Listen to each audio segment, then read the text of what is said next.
हम खुदावंद की शुक्रगुज़ार हैं आज के इस खूबसूरत दिन के लिए और मसीह यस्सु में अब मैं आप सबकी सलामती चाहती हूँ और खुदावंद का शुक्र करते हैं कि आज फिर खुदावंद ने हमें ये मौका दिया कि हम उसकी हज़ूरी में आएँ और उसकी ज़िंदगी बख्श बातों को सीख सकें, उसके मुँह की बातों को, उसके कलाम को जो कि हमारे लिए रूहानी खुराक है। आज हम सब उसको मिलकर सीखें और अपनी ज़िंदगियों में उसको अप्लाई कर सकें। आमीन। आज हम खुदावंद के कलाम पर गौर करेंगे, अपनी रहनुमाई के लिए कुछ बातें खुदा के कलाम में से सीखेंगे। आज हम खुदा के कलाम को इस तरह से सीखेंगे जैसा कि हम हमारी रोज़मर्रा ज़िंदगी में, हमारी रूटीन लाइफ में हमें ज़रूरत होती है कि जो हमारा दुश्मन इब्लीस है वो हमें तरह-तरह से आज़माता है। हर रोज़ इब्लीस का ये टारगेट होता है कि वो हमें आज़माए, हमारी रूटीन लाइफ में, हमारे घरों में, हमारा जो वर्क प्लेस है वहाँ पर। तो आज हम खुदावंद के कलाम में से सीखेंगे कि किस तरह से जब दुश्मन इब्लीस हमें आज़माता है तो हम खुदावंद के कलाम में से किस तरह अपने आप को मजबूत कर सकते हैं, किस तरह हम उस आज़माइश पर गालिब आ सकते हैं या किस तरह हम इब्लीस का मुकाबला कर सकते हैं। आमीन। तो आज हम इसके लिए खुदावंद के कलाम में से एक रेफरेंस देखेंगे, हवाला देखेंगे, याकूब का आम खत। खुदावंद के कलाम को हम खोलेंगे। याकूब का आम खत, उसका 4 बाब है और उसकी 7 आयत में खुदावंद के कलाम में लिखा है, बस खुदा के ताबे हो जाओ और इब्लीस का मुकाबला करो तो वो तुमसे भाग जाएगा। खुदावंद के कलाम का पढ़ा जाना और सुना जाना हम सब के लिए बाइस बरकत हो। आमीन। यहाँ पर खुदावंद का बंदा लिखता है कि खुदा के ताबे हो जाओ और इब्लीस का मुकाबला करो तो वो तुमसे भाग जाएगा। खुदा बाप जो है हमारा आसमानी बाप है और हमने अपनी जिंदगियों को उसके सामने सबमिट करना है। हमने अपने आप को खुदावंद की हुजूरी में पेश कर देना है, उसकी हुजूरी में झुक जाना है ताकि हम जो है खुदावंद की हुजूरी में ठहरे रहें, कायम रहें उसकी हुजूरी में। जब हम अपनी जिंदगियों में खुदावंद को पहला दर्जा देते हैं, जब हम उसके ताबे हो जाते हैं, जब हम ये अपनी आंखें जो हैं, अपना तवक्कुल जो है अपने खुदा पर लगा देते हैं और हम पूरे ट्रस्ट के साथ खुदावंद को अपना जो है वो आसमानी बाप मानते हैं, तो इसका मतलब है कि हम अपनी ज़िंदगियों को खुदा के ताबे कर देते हैं, क्योंकि हम अपने आप पर भरोसा नहीं करते, हम अपनी अक्ल पर भरोसा नहीं करते, बल्कि हम यही समझते हैं कि खुदावंद जो है, जो कादिर मुतलक खुदा है, वही हमारे लिए सब कुछ करेगा। तो इसका मतलब है कि हम खुदा के ताबे हो जाते हैं। जब हम खुदा के ताबे होते हैं, तो फिर आगे इस वर्ष का जो हिस्सा है वो हमें ये सिखाता है कि जब हम खुदा के ताबे हो जाएँ, तो फिर हमें इब्लीस का मुकाबला करना है। इब्लीस का मुकाबला करने के लिए हम इस बात को पहले समझें कि जो जंग हमारी इब्लीस के साथ है, वो किस तरह की जंग है। तो हम सब जानते हैं कि जब हम इब्लीस के साथ जंग करते हैं और हम में से हर एक जो है और हर वक़्त हम में से हर एक जो बहन-भाई है वो हालते जंग में है। और ये जो जंग है ये एक स्पिरिचुअल वॉरफेयर है। ये एक स्पिरिचुअल रूहानी जंग है और ये जंग जब हम इब्लीस के खिलाफ लड़ते हैं, तो ये हमें स्पिरिचुअल तरीकों से लड़नी पड़ती है। जो रूहानी जंग है, जो जंग इब्लीस के खिलाफ है, ये जंग जो है वो हमें रूहानी जंग के तौर पर हम लड़ते हैं और ये रूहानी जंग जो है ये उन फौजों के खिलाफ है, उन रूहानी फौजों के खिलाफ है जो आसमानी मकामों में रहती हैं। और ये हमारी जंग इब्लीस के साथ हर वक्त और हर रोज होती है और हमें इस जंग को लड़ने के लिए भी खुदा का कलाम गाइड करता है। और जब हम रूहानी जंग को लड़ने की बात करते हैं, तो यहाँ पर खुदावंद के कलाम में जब हम इफ्सियों की किताब को पढ़ते हैं, इफ्सियों का 6 बाब जब हम पढ़ते हैं, तो वहाँ पर हमें रूहानी हथियारों का ज़िक्र मिलता है। वहाँ पर पौलुस रसूल जो है वो 5 रूहानी हथियारों का ज़िक्र करते हैं। और जब भी हम इब्लीस का मुकाबला करते हैं, तो हमें रूहानी तौर पर ये जंग लड़नी है और जब हम रूहानी जंग लड़ते हैं, तो फिर जंग के लिए जो हथियार उसमें इस्तेमाल हो रहे हैं, वो भी रूहानी हथियार हैं और हमें उन रूहानी हथियारों का इस्तेमाल करना है इब्लीस का मुकाबला करने के लिए। और जब हम इब्लीस का मुकाबला करते हैं, तो फिर क्या होता है कि हम उस पे गालिब आते हैं और जब हम इब्लीस पर गालिब आ जाते हैं, तो फिर इब्लीस इस बात को समझ जाता है कि ये खुदा के लोग हैं, ये यीशु के खून खरीदे हुए लोग हैं। जिस तरह यीशु इब्लीस पर गालिब आया, ये भी जो है ये मेरे ऊपर गालिब आते हैं, तो इसलिए फिर वो हमारे सामने ठहर नहीं सकता, बल्कि वो भाग जाता है। लेकिन हमें इस जंग के लिए सबसे पहले अपने आप को खुदा के ताबे करना है, फिर हमने उसका इब्लीस दुश्मन का मुकाबला करना है और फिर ही वो हमसे भागेगा। इसके लिए हम खुदावंद के कलाम में से कुछ एग्जाम्पल्स भी देखेंगे आज। हम दो तरह की इसमें जो बातें हैं वो सीखेंगे कि ایک ایسی جو واقعہ ہے وہ بھی دیکھیں گے جہاں پر ابلیس جو تھا اس نے انسان کو جب آزمایا تو انسان اس کی ان چلاکیوں کو سمجھ نہ سکا، بلکہ اس میں پھنس گیا اور وہ خدا کی حضوری سے نکل گیا۔ جی میں بات کر رہی ہوں یہاں پر آدم اور حوا کے بارے میں۔ جب ہم پیدائش کی کتاب کو پڑھتے ہیں وہاں پر جو پہلا آدم تھا اس کے بارے میں ہم جب پڑھتے ہیں تو ابلیس نے ایک چلاکی استعمال کی، ایک ایسا ہتھیار اپنا استعمال کیا کہ اس نے پہلے آدم کو اور جو حوا تھی اس کو اس نے آزمایا، اور اس نے وہاں پر ان دونوں کو حوا سے اس نے پوچھا کہ کیا خدا نے تمہیں واقعی کسی پھل کھانے کا منع کیا ہے؟ حوا سے اس نے آ کے کویسچن کیا۔ لیکن اس سے پہلے اگر ہم خدا کے کلام کو پڑھیں، پیدائش میں ہی ہمیں ذکر ملتا ہے کہ جب خدا نے آدم کو بنایا تھا تو خدا نے جب آدم کو بنا کر باغ عدن میں رکھا تو اس وقت خدا نے آدم سے کہا تھا کہ تو ہر درخت کا پھل کھا سکتا ہے، لیکن اس درخت کا پھل جو کہ زندگی اور موت کا درخت ہے اس کو تم نہیں کھا سکتے، لیکن جس دن تم نے اس درخت کے پھل کو کھایا اس دن تم مر جاؤ گے۔ یہ خدا پہلے سے آدم کے ساتھ کلام کر چکا تھا اور آدم اس بات کو جانتا تھا، اور بے شک آدم نے اپنی بیوی کو بھی بتایا ہوگا اس کے بارے میں۔ لیکن جب ابلیس نے ان کو آزمایا، ابلیس نے ان پر اٹیک کیا، ابلیس نے ایک ٹریپ لگایا خدا کی حضوری سے نکالنے کے لیے، تو اس وقت ابلیس یہاں پر کامیاب ہو گیا، کیونکہ اس نے ان کو بہکایا، ہوا کو بہکایا کہ تم لوگ جو ہو خدا سے بھی اوپر ہو جاؤ گے۔ اور یہ باتیں جو تھیں وہ انسان کی عقل جب بند ہو گئی اور وہ سمجھ نہ پائے ابلیس کی ان چلاکیوں کو، تو پھر وہاں پر خدا کی حضوری سے دور ہو گئے۔ اور یہ جو پہلا آدم تھا، ہوا اور آدم کے گناہ کے وسیلہ سے موت اس دنیا میں آئی۔ کیوں؟ کیونکہ وہاں پر انہوں نے خدا کی تابعداری نہیں کی۔ جس طرح ہمیں خداوند کا بندہ، جیسے ہم نے ورس پڑھی یعقوب کے خط میں سے، وہاں پر تو لکھا ہے کہ خدا کے تابع ہو جاؤ، لیکن یہاں پر پہلی بات کیا ہوئی کہ وہ خدا کی تابعداری میں نہیں رہے۔ جب وہ تابعداری میں نہیں رہے تو پھر جب ابلیس نے ان کے اوپر اٹیک کیا، ایک ٹریپ ان کے لیے لگایا، تو پھر وہ ابلیس کا مقابلہ بھی نہ کر سکے، کیونکہ وہاں پر انہوں نے کوئی روحانی ہتھیار کا استعمال نہیں کیا۔ اور اس کا رزلٹ کیا ہوا کہ وہ خدا کی حضوری سے آدم اور حوا جو تھے وہ دور ہو گئے، کیونکہ وہاں پر ابلیس جو ہے اپنی چلاکی میں اس بات میں کامیاب ہو گیا، اور اس نے انسان کو اپنی باتوں کے ساتھ بہکایا اور وہ ان کو خداوند کی حضوری سے نکال دیا، اور ان کی روحانی طور پر وہاں پر موت ہو گئی تھی۔ لیکن اسی طرح اگر ہم ایک اور ایگزامپل بھی لیتے ہیں جس کے وسیلہ سے ہمیں تقویت ملتی ہے اور جس کے وسیلہ سے آج ہم سیکھ سکتے ہیں کہ ہم جو ہیں یسوع کے خون سے خریدے گئے لوگ ہیں، اور ہم یسوع کی طرح ابلیس پر غالب آ سکتے ہیں، کیونکہ ہمارا یسوع جو ہے وہ بھی قبر پر، موت پر اور ابلیس پر غالب آیا۔ جب ہم متی کی کتاب کو پڑھتے ہیں، متی رسول کی انجیل کو پڑھتے ہیں، تو یہاں پر میں ایک حوالہ آپ کے سامنے پڑھنا چاہتی ہوں۔ متی رسول کی انجیل، اس کا 4 باب ہے، اور اس کی پہلی آیت سے لے کے 11 آیت میں ساری جو یہاں پر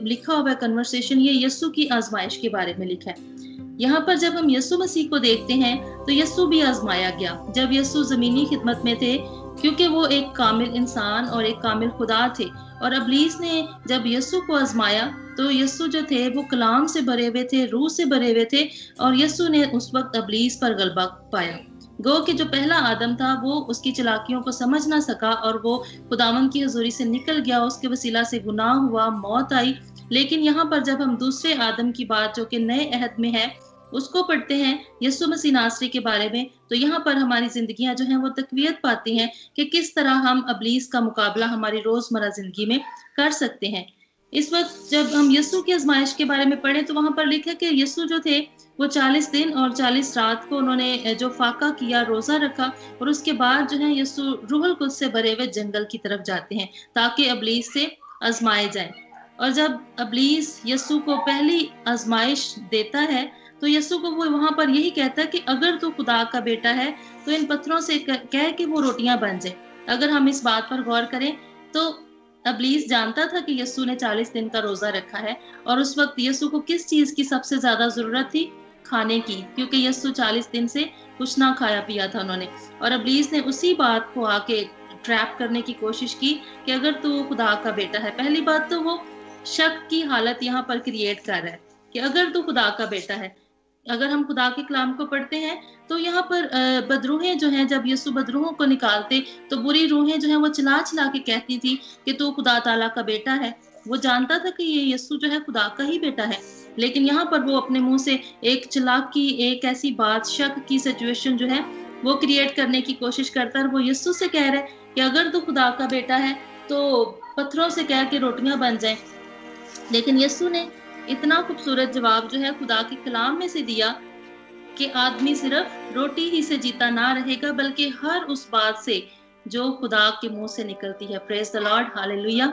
यहाँ पर इब्लीस को यीशु ने शर्मिंदा किया। और मेरे अजीजों, मैं आपसे कहना चाहती हूँ कि आज इब्लीस हमें भी इसी तरह से ट्रैप करता है, इसी तरह से हमें रोजमर्रा हमारी रूटीन लाइफ में आकर आजमाता है, और हमें जिस चीज की हमें सबसे ज्यादा जरूरत होती है वही हमारे सामने ला के वो रख देता है। और वो कहता है, हमें भी इसी तरह कहता है कि हम अपने खुदा की आजमाइश करें। हम जो है अपने खुदा के नाम को ऐसा देखें कि वो छोटा है जैसे, लेकिन हमने इब्लीस को इस चीज में कामयाब नहीं होने देना, क्योंकि हम यीशु के खून से खरीदे हुए लोग हैं और हमने यीशु की कैरेक्टरिस्टिक्स जो है अपने अंदर रखनी है। और यहाँ पर हम अगर दूसरी आजमाइश की तरफ बढ़ते हुए देखते हैं, तो दूसरी आजमाइश यीशु को इब्लीस ने ये दी कि वो यीशु को हैकल के किंगरे पर ले गया, और वहां पे खड़ा करके यीशु को इब्लीस ने कहा कि अगर तू खुदा का बेटा है, फिर वो वही शक की हालत में, अगर तू खुदा का बेटा है तो तू अपने तय नीचे गिरा दे, क्योंकि लिखा है कि वो तेरी बाबत अपने फरिश्तों को हुक्म देगा और वो तुझे अपने हाथों पर उठाएंगे, ऐसा ना हो कि तेरे पांवों को पत्थर से ठेस लगे। यहाँ पर फिर इब्लीस जो है वो यीशु को आजमा रहा है, और बिला वजह ही यीशु को कह रहा है कि वो अपने बाप की आजमाइश करे, जबकि लिखा है कि तू खुदावंद अपने खुदा की आजमाइश ना कर। यीशु फिर यहाँ पर कलाम से भरे हुए कलाम में से जो है खुदा के नाम की तमजीद करते हैं और इब्लीस को एक दफा फिर शर्मिंदा करते हैं। इब्लीस हमें भी आज कई ऐसी आजमाइशों में डालता है कि जो कभी हम जैसे बीमार हो जाते हैं, कभी कोई मुश्किल आ जाती, परेशानी आ जाती, तो इब्लीस हमारे कानों में, हमारे इर्द गिर्द लोगों के वसीला से हम तक ये बातें पहुंचाता है कि भाई अगर खुदा तुमसे प्यार करता तो ये बात तुम्हारे लिए होती ना, ये बीमारी तुम्हारे ऊपर आती ना। लेकिन ये इब्लीस के ट्रैप्स हैं। मेरे अजीजों, हमें समझना है इब्लीस की इन चालाकियों को कि वो किस तरह से हमें अपने खुदा से दूर लेके जाता है, किस तरह वो चाहता है कि हम खुदा की हुजूरी से निकल जाएं। लेकिन हमने खुदावन के कलाम से भर के रहना है, खुदावन के रूह से मामूर रहना है, ताकि जब जब इब्लीस हमें आजमाए तो हम उसकी आजमाइश का जवाब जो है वो खुदा के कलाम में से दे सके, ताकि इब्लीस जो है वो हमारी जिंदगी से शर्मिंदा हो। इसी तरह अगर हम आगे बढ़ते हुए देखते हैं तो तीसरी आजमाइश जो इब्लीस ने यीशु के सामने रखी, तो वो इब्लीस जो था यीशु को बहुत ऊंचे पहाड़ पर ले गया और दुनिया की सब सल्तनतें और उसकी शान शौकत उसको दिखाई, और इब्लीस ने यीशु से कहा कि झुक कर मुझे सिजदा कर तो ये सब कुछ मैं तुझे दे दूंगा। ये इब्लीस का एक बहुत ही कॉमन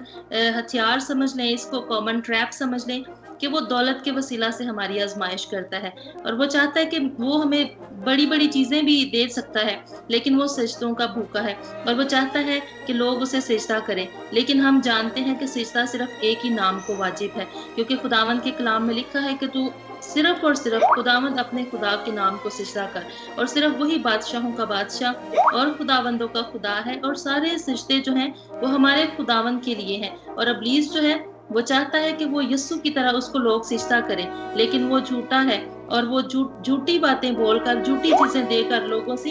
प्रेज लेना चाहता है, लोगों से सिजदे लेना चाहता है, खुदा की कलीसिया से सिजदे लेना चाहता है। लेकिन आप कलीसिया में आपको आज ये बताना चाहती हूँ कि जब भी इब्लीस हमारे सामने इस तरह की चीजें लेके आए, हमें बड़ी बड़ी चीजों के बारे में, शान शौकत के बारे में, हमें दौलत के बारे में उकसाए हमें, लेकिन हमने उसकी बातों में, उसके ट्रैप में नहीं आना, बल्कि हमने खुदावंद के कलाम में से उसको जवाब देना है। जिस तरह यीशु ने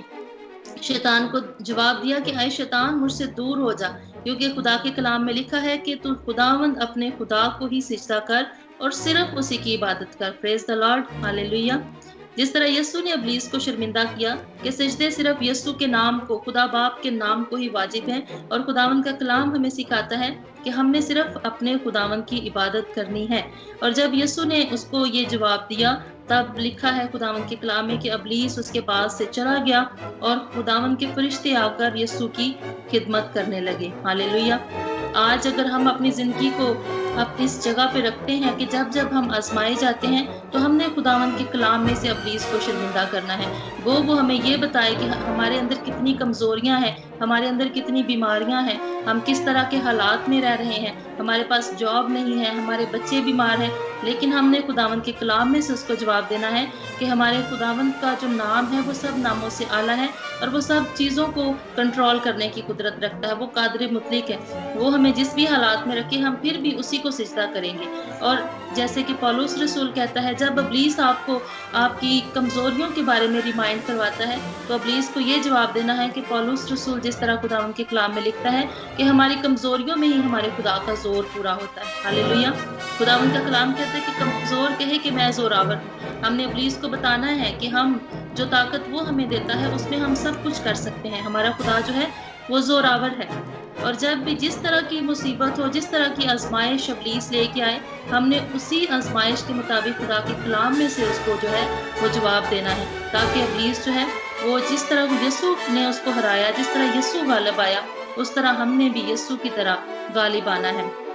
کیونکہ ہم یسوع کے خون سے خریدے ہوئے لوگ ہیں۔ ہم نے یسوع کے خون کے وسیلہ سے جو ہماری موت تھی وہ زندگی میں بدلی ہے، ہمارے اوپر سے جہنم کی لعنتیں جو ہیں وہ یسوع کے خون سے دور ہو گئی ہیں، اور آج ہم نے ابلیس کو یسوع کے خون سے ہی شرمندہ کرنا ہے، تاکہ جب جب ابلیس ہمیں آزمائے تو ہم جو ہے خدا کے کلام سے بھرے ہوئے، روح سے بھرے ہوئے اس کو جواب دیں، اس کو اسی آزمائش کے اندر جو ہے ابلیس کو شرمندہ کریں۔ اگر ہم پرانے عہد نامے میں پڑھتے ہیں، پیدائش کی کتاب میں ہی پڑھتے ہیں، جب یوسف پر ایک آزمائش آئی تھی جو کہ زنا کاری کی صورت میں تھی، تو اس وقت یوسف نے کیا کیا تھا؟ اس نے بھی خدا کے کلام کو ہی فالو کیا تھا، جس طرح خدا کے کلام میں لکھا ہے کہ حرام کاری کے گناہ سے بھاگو۔ جب یوسف کے اوپر یہ گناہ آیا، جب اس کے سامنے حرام کاری کا، زنا کاری کا یہ گناہ آیا، آزمائش اس کے سامنے آئی ایک عورت کے وسیلہ سے، تو یوسف نے کیا کیا کہ وہ وہاں سے بھاگ گیا تھا، اس نے خدا کے کلام کو فالو کیا۔ آج بھی جب ہمارے سامنے اس طرح کے گناہ آتے ہیں، اس طرح سے ابلیس ہمارے سامنے آزمائش لے کے آتا ہے زنا کاری کی صورت میں، بدکاری کی صورت میں، تو ہم نے ایسے گناہوں کے سامنے، ایسی آزمائشوں کے سامنے کھڑا نہیں رہنا، بلکہ ہم نے وہاں پر بھاگ جانا ہے، تاکہ ابلیس ہم پہ غالب نہ آنے پائے، بلکہ ہم ابلیس پر غالب آئیں، کیونکہ خدا نے ہمیں جو ہے غلبہ بخشا ہے، اس نے ہمیں اپنے خون کے وسیلہ سے غلبہ بخشا ہے۔ اور اگر ہم ابلیس پر غالب آئیں گے اور آتے رہیں گے تو پھر ہم خداوند کے اس وعدہ کو یاد کریں کہ اس نے کہا کہ جو آخر تک غالب آئے گا وہ زندگی کا تاج پائے گا۔ آمین۔ خداوند کی شکر گزاری ہو۔ اور ہم نے اپنے اس تاج کو دیکھتے ہوئے اس کی طرف ہم نے بھاگنا ہے، اس کی طرف دوڑتے جانا ہے، تاکہ ہم ابلیس کی آزمائشوں میں نہ پھنسیں، بلکہ خدا کے تابع ہو جائیں اور ابلیس کا مقابلہ کریں، تاکہ وہ ہم سے بھاگ جائے۔ جیسے کہ ہم نے شروع میں اپنی ورس پڑھی تھی یعقوب کے عام خط میں سے کہ پس خدا کے تابع ہو جاؤ۔ جس طرح یسوع اس زمین پر تھے اور یسوع نے اپنے باپ کے تابع رہ کر زندگی گزاری، یسوع ہر بات میں اپنے باپ کو جو ہے وہ آگے رکھتے تھے، انہیں پہلا درجہ دیتے تھے اور اپنے باپ کی طرف ہمیشہ دیکھتے اور ان کی مرضی کو پورا کرتے تھے۔ اور جب یسوع خدا باپ کے تابع رہے اور جب ابلیس نے انہیں آزمایا تو یسوع مسیح نے وہ ہتھیار سارے استعمال کیے۔ ان 5 ہتھیاروں میں سے ایک ہتھیار جو ہے وہ روح کا ہے، روح کی تلوار یعنی خداوند کا کلام۔ تو جب ہم خداوند کا کلام اپنے ہاتھ میں لے لیتے ہیں، جب ہم خداوند کے کلام سے بھر جاتے ہیں، روح کی تلوار کو ہم استعمال کرتے ہیں، تو پھر ابلیس جو ہے وہ بھلے جتنے مرضی پہاڑ ہمارے سامنے آزمائشوں کے کھڑے کرے، لیکن ہم روح کی تلوار سے ان سب چیزوں کو کاٹ سکتے ہیں۔ ہاللیلویہ۔ تو ہم نے ابلیس کا مقابلہ کرنا ہے روحانی ہتھیاروں کے ساتھ، جس طرح یسوع مسیح ناصری نے خدا کے کلام سے، روح القدس سے معمور ہو کر ابلیس کو شرمندہ کیا، اسی طرح ہم نے بھی آج اس کو اپنی زندگیوں سے شرمندہ کرنا ہے۔ ہم نے خدا باپ کے تابع رہنا ہے، ابلیس کا مقابلہ کرنا ہے، اور جب ہم خدا کے تابع رہتے ہوئے اس کا مقابلہ کریں گے تو ابلیس جو ہے وہ بھاگ جائے گا، وہ ہماری زندگی میں ٹھہر نہیں سکتا، چاہے وہ کسی قسم کی آزمائش کی صورت میں آئے، بیماری کی صورت میں آئے، برے حالات کی صورت میں آئے، کیسی بھی صورت میں آئے، زنا کاری کی صورت میں آئے۔ لیکن اگر ہم خدا کے تابع ہیں، اگر ہم خدا کے کلام سے بھرے ہوئے ہیں، اگر ہم جانتے ہیں کہ ہم نے روحانی ہتھیاروں کا استعمال کیسے کرنا ہے، تو پھر ابلیس جو ہے وہ ہماری زندگی سے بے شک ہارا ہوا ہے۔ ابھی سے ہم اس کلام کو اپنی زندگیوں کے لیے کلیم کرتے ہیں کہ یہ ہماری زندگیوں میں پورا ہو اور ہم ہر قسم کی آزمائش پر یسوع مسیح ناصری کے نام سے غالب آنے والے ہوں اور زندگی کے تاج کو حاصل کرنے والے ہوں۔ یسوع مسیح کے نام میں آپ سب کے لیے دعا کرتی ہوں کہ سب کے لیے کلام جو ہے خداوند کا ہماری زندگیوں میں پورا ہو اور ہم سب کے لیے یہ کلام جو ہے باعث برکت ہو۔ آمین۔